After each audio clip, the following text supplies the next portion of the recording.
وأشهد أن محمدا عبده ورسوله اللهم صل على سيدنا محمد وعلى آله وأصحابه ومن تبعهم بإحسان إلى يوم الدين سبحانك لا علم لنا إلا ما علمتنا إنك أنت العليم الحكيم رب اشرح لي صدري ويسر لي أمري واحلل عقدة من لساني يفقه قولي ربي زدنا علما وارزقنا فهما لا حول ولا قوة إلا بالله العلي العظيم أما بعد.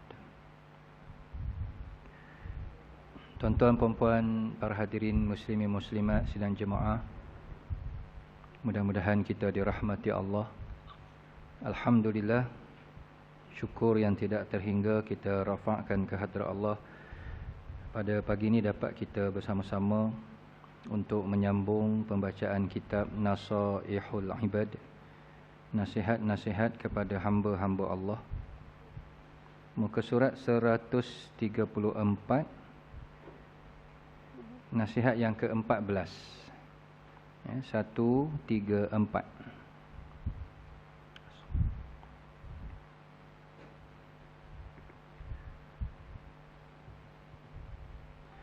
Qala musannif rahimahullahu ta'ala wa nafa'ana bi'ulumihi fid daraini amin.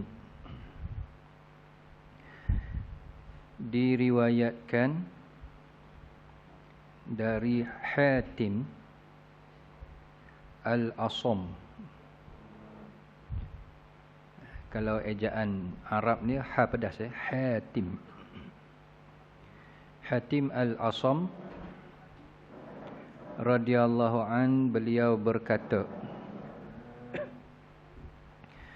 manidda'a arba'atan bila arba'atin fada'wahu kazibah, manidda'a hubballah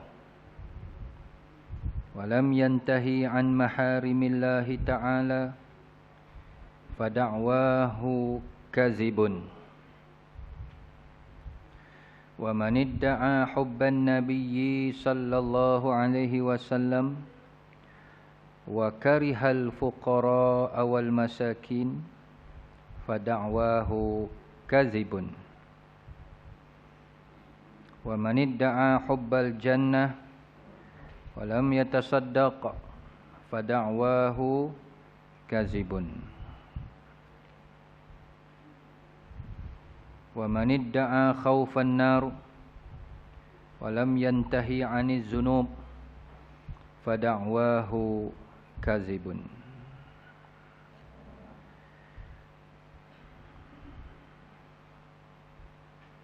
Barang siapa mendakwa 4 perkara arba'atan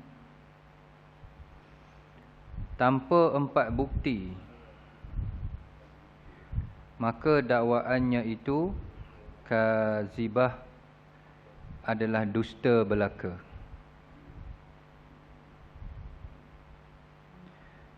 Pertama, barang siapa mengaku mendakwa cinta kepada Allah, hubballah, tetapi tidak meninggalkan maharim, perkara-perkara yang dilarang ataupun larangan-larangan Allah, dia tak tinggal, maka pengakuannya itu adalah dusta. Yang kedua, barang siapa mengaku cinta kepada Nabi, hubban nabiyyi sallallahu alaihi wasallam, tetapi dalam masa yang sama kariha, dia benci. Kariha tu kalau kita tambah huruf mim kat depan boleh jadi makruh. Kalimah makruh ni daripada kariha. Kariha tu fi'il madhi dia, past tense dia. Kariha yakrahu, kurhan, makruh. Jadi makruh ni benda yang Allah benci, walaupun tak ada dosa kan. Dia tak ada dosa tapi Allah tak suka. Okey. Jadi siapa yang mendakwa dia cinta pada Nabi, sayang pada Nabi, tetapi dalam kehidupannya dia tak suka, dia benci kepada golongan fakir dan miskin, ya, fuqara wal masakin. Fuqara ni fakir lah, dia punya jamak dia fuqara, kalau mufrad dia fakir. Jadi fuqara ni plural, singularnya fakir. Masakin pun macam tu juga, jamak daripada miskin. Jadi kalau banyak masakin, itu wazan dia mafa'il. Memang asalnya bahasa Arab. Ya, miskin tu bahasa Arab yang kita dah serap ke bahasa Melayu. Miskin ni singular. Kalau masakin plural. Banyaklah orang miskin tu. Itu masakin.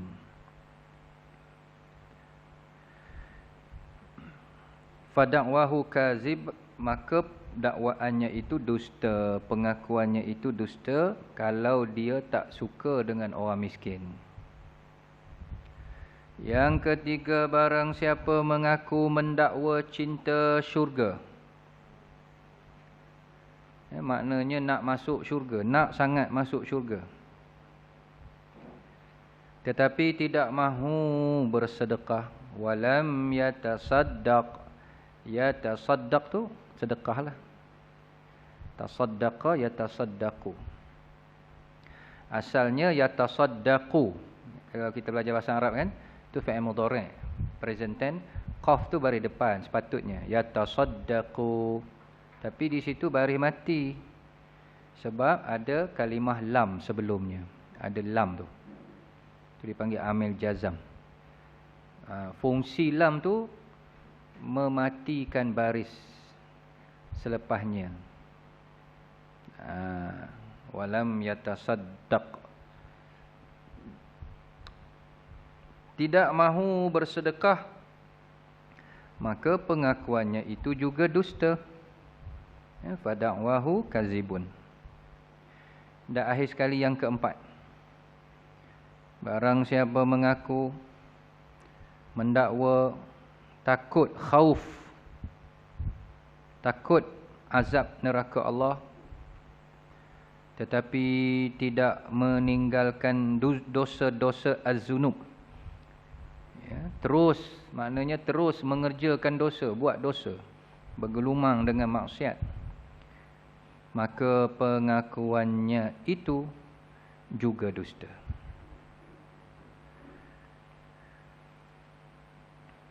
Baik. Ini petikan kata-kata nasihat, peringatan daripada Hatim, Syekh Wali Besar, ulama hebat, Hatim Al-Asam. Asam ni maksudnya pekak. Ya, dia tak pekak tapi mendapat gelaran pekak. Dalam kitab ni kita pernah cerita di awal dulu macam mana dapat gelaran tu. Al-Asam. Okey, huraiannya, orang yang mengaku cinta kepada Allah namun melakukan perkara-perkara yang dilarangnya, maka pengakuannya itu adalah bohong.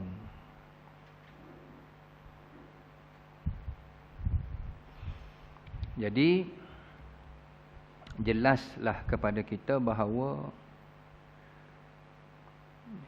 hidup ini bukan sekadar omongan, bukan sekadar cakap-cakap di mulut, tetapi pembuktian, pengamalan. Itu yang susah sebenarnya. Ya. Sehingga kan sampai satu tahap kita sendiri akan rasa malu nak mengaku kita cinta pada Allah. Datang perasaan tu sebab kita sedar dakwaan cinta kita kepada Allah tidak sepenuhnya, tak setulus hati. Banyak lagi lompong-lompong Banyak lagi perkara-perkara yang Allah larang masih kita buat. Walaupun jauh di sudut hati kita, kita cinta Allah. Kita meletakkan Allah adalah segala-galanya. Tapi nak ungkap kalimah tu rasa malu. Bila kita ukur amalan kita, cara hidup kita, rasa jauh.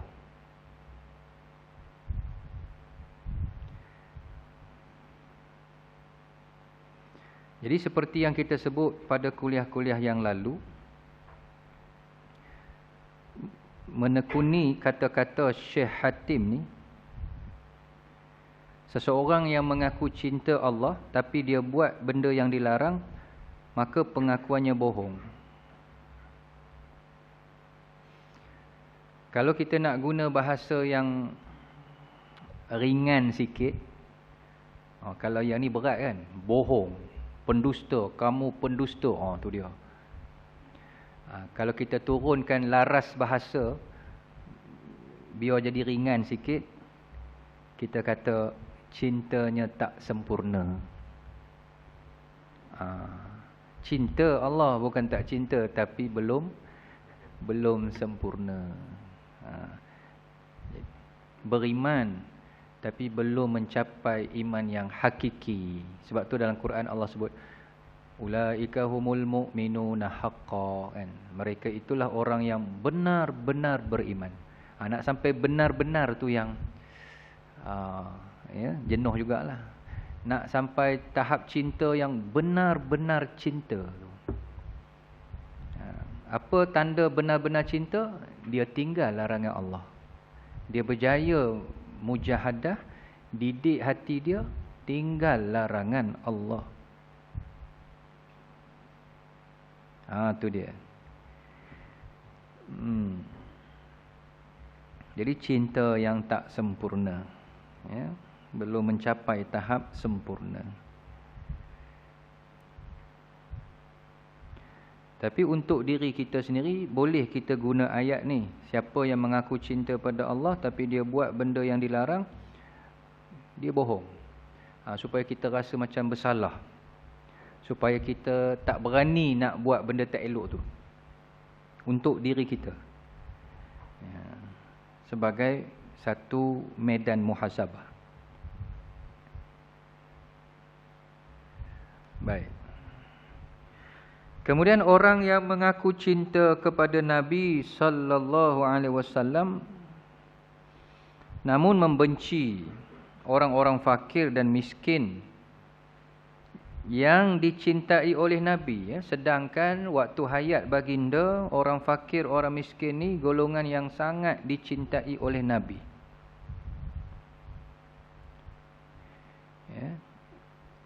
Apatah lagi golongan fakir miskin yang beriman, yang sabar di atas kemiskinannya. Dia berusaha, dia bukan malas, dia usaha, tapi itulah habuan rezeki dia.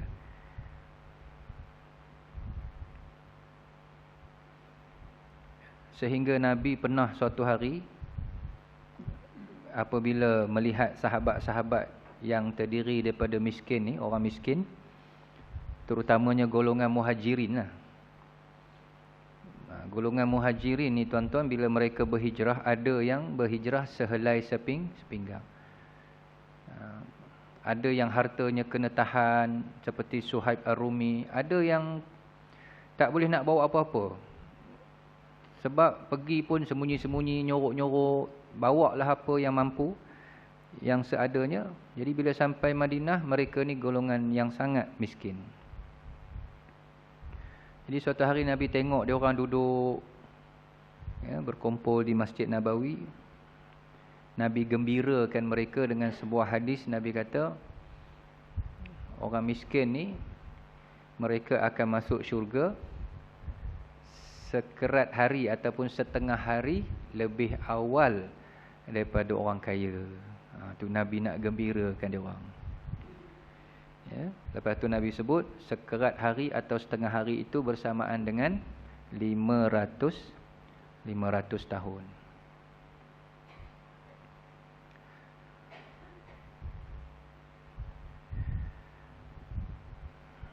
Jadi Kalau kita kata kita cinta Nabi, sayang Nabi,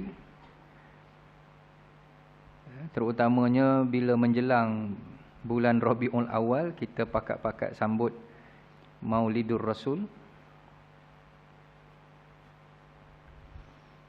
Maknanya bulan Maulidur Rasul ni bulan sepatutnya kita giat menyantuni orang miskin, orang fakir. Bulan lain pun kita bantu juga, kita ziarah juga. Tapi bulan Maulidur Rasul lebih lagi. Ya.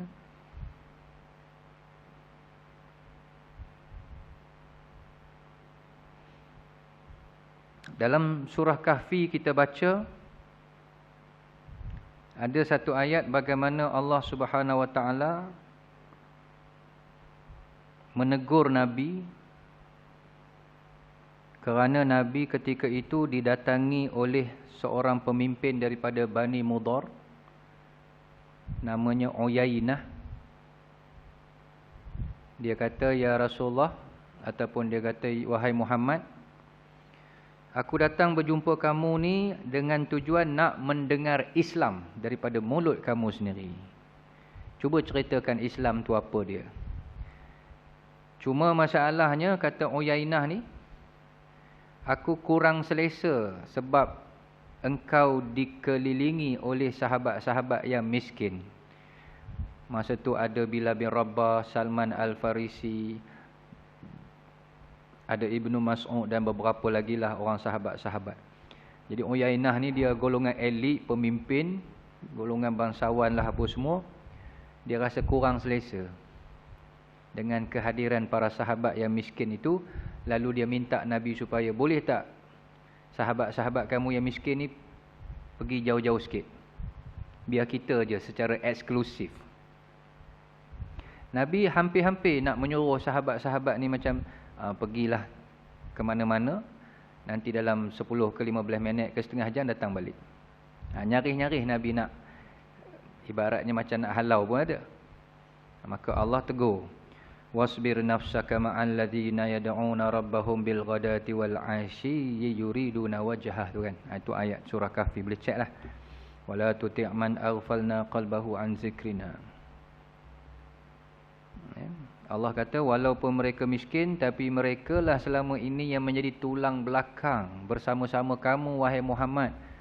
Hidup mati mereka untuk Islam, dan mereka lah pagi petang berzikir mengingati Allah.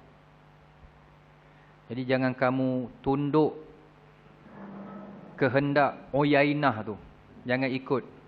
Sebab kalau dia ikhlas nak dengar Islam, dia tak letak syarat kan. Ini letak syarat, dia tak nak ada orang miskin kat situ. Memang kita tengok sunnah perjuangan Rasul-Rasul, Nabi-Nabi, kebanyakan pengikutnya semua terdiri daripada orang miskin, orang susah, golongan marhain. Kebanyakannya.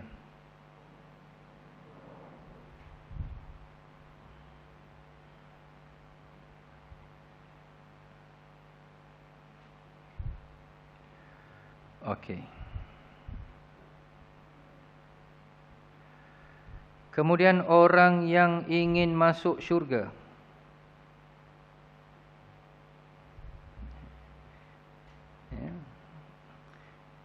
Ingin tu sampai tahap kalau cinta ni luar biasa lah. Tak sabar-sabar kan. Macam sepasang kekasih yang lama tak jumpa. Lain macam dia punya keinginan tu. Excited dia, rindu dia. Membuak-buak. Membuak-buak.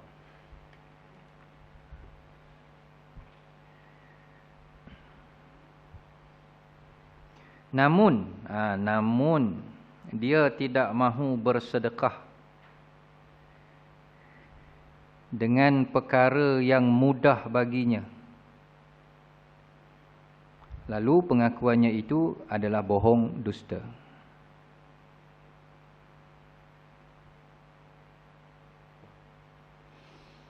Baik. Jadi bukti kita cinta ataupun betul-betul nak masuk syurga, salah satu sebenarnya adalah dengan amalan sedekah. Dengan amalan sedekah. Kenapa dia sebut sedekah dalam teks ini? Sebab sebelumnya tadi cerita pasal fakir dan miskin. Jadi dia berkaitlah. Kita jumpa golongan fakir miskin tu, kalau ada lebihan rezeki, kita hulurlah sedekah, infak, ya, keluar zakat dan seumpamanya. Jadi dia berkait di situ.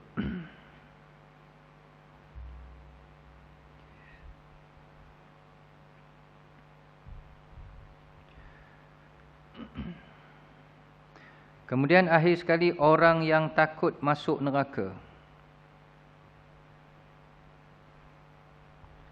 namun dia tetap melakukan dosa,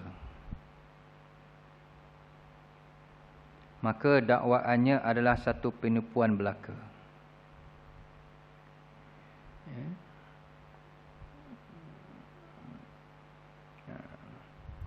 Neraka tak pernah melambai-lambai memanggil kita. Tapi kadang-kadang kitalah yang seolah-olah berjalan menuju nak masuk ke dia. Syurga hari-hari panggil kita, lambai kat kita, tapi kita pula berpaling. Macam tadilah, nak masuk syurga, tapi kedekut, bakhil. Maknanya calon-calon syurga ni tak ada orang bakhil. Tak mungkin ada orang bakhil, orang kedekut, kita jumpa dalam syurga. Kita pun menong tengok, rasanya dia ni dulu kedekut ni. Kan? Kecuali dia bertaubat, tu cerita lain lah. Dia bertaubat, lepas tu dia infak jadi orang pemurah. Syurga ni tempat orang pemurah.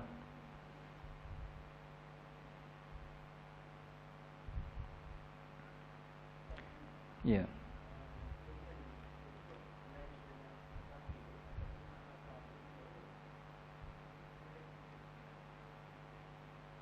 Okey, baik. Selain surah Kahfi, memang kita akui ada lagi beberapa surah bagaimana Allah Subhanahu Wa Taala menegur Nabi. Banyak sebenarnya. Abasa tu antara yang popular lah. Abasa wa tawalla an ja'ahul a'ma. Situasinya lebih kurang sama ketika sahabat Nabi yang bernama apa tu, Abdullah ibnu Ummi Maktum. Dia tu OKU, buta lah. Masa tu Nabi tengah rancak memberi penerangan kepada kabilah-kabilah ataupun orang-orang kafir. Oleh kerana dia buta, dia datang tu ikut dan je lah. Dia tak tahu apa Nabi buat kan. Maka Nabi rasa terganggu dengan kehadiran Abdullah tu. Sehingga bila dia tanya Nabi, Nabi berpaling. Nabi tak menghadap wajah dia. Dan Nabi macam berkerut muka, masam kacau daun. Maka Allah tegur. Dalam surah At-Talaq, dalam surah At-Tahrim dan beberapa lagi surah-surah, memang biasa Allah menegur Nabi. Sebab tu Nabi kata, aku ni dididik oleh Allah. Dididik. Tarbiyah. Dan itu bukti Quran bukan rekaan Muhammad seperti yang didakwa oleh orang-orang kafir. Kalau Quran itu rekaan Muhammad, tak adalah ayat-ayat macam tu kan. Cerita yang elok-elok je lah. Cerita ayat yang puji-puji je, yang bagus-bagus je. Ya.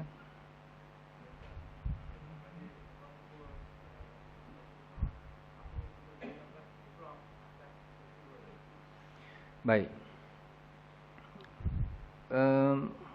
Pengajarannya sudah pasti. Kalau kita rujuk surah Al-Kahfi tadi tu, ayat 28 kalau tak silap saya, yang cerita orang miskin tu kan. Maknanya kita jangan memandang hina kepada orang miskin.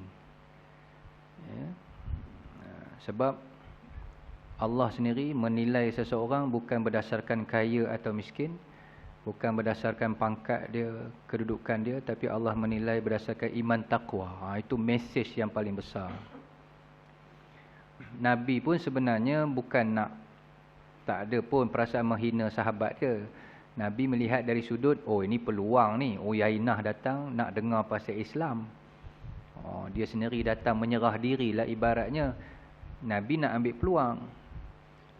Tapi Allah menegur dari sudut, kalau Yainah tu betul-betul ikhlas nak dengar Islam, Tak perlu letak syarat. Apatah lagi syarat tu menunjukkan dia masih ada sifat sombong. Ya. Ya.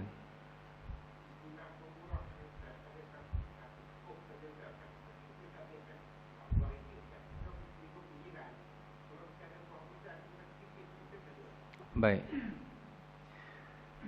Okey, sebab tu dia sebut tadi dalam kitab ni, kalau tengok balik, orang yang mengaku ingin masuk syurga namun dia tidak mahu bersedekah dengan perkara yang mudah baginya. Tu. Jadi bukan semestinya RM1. Apa saja yang mudah, apa saja yang termampu. Kalau kita ada buah rambutan, ada apa saja buah-buah, kita bagi kat jiran, eloklah tu. Sampai tahap senyum. Kan? Senyum juga adalah sedekah. Maksudnya berpahala. Macam mana kita sedekah boleh pahala, senyum juga boleh pahala dengan niat untuk menghubungkan ukhuwah. Ya. Dan biasa juga kita jumpa dalam kitab ni bagaimana ulama membahas sedekah itu tidak terhad pada wang ringgit, harta. Ada ketika melibatkan tenaga. Mungkin dia tak ada duit, dia sedekah tenaga dia, dia infak tenaga dia, bantu kerja-kerja dakwah.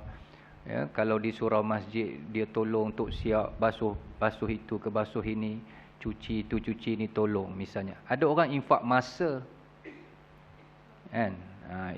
Itu dalam kerangka yang lebih luas lah. Walaupun kebiasaan kita faham, infak ni harta benda, duit ringgit kan. Ya. Sebab tu contoh kita tengok, Nabi bila ada tawanan di pihak musuh, tawanan perang,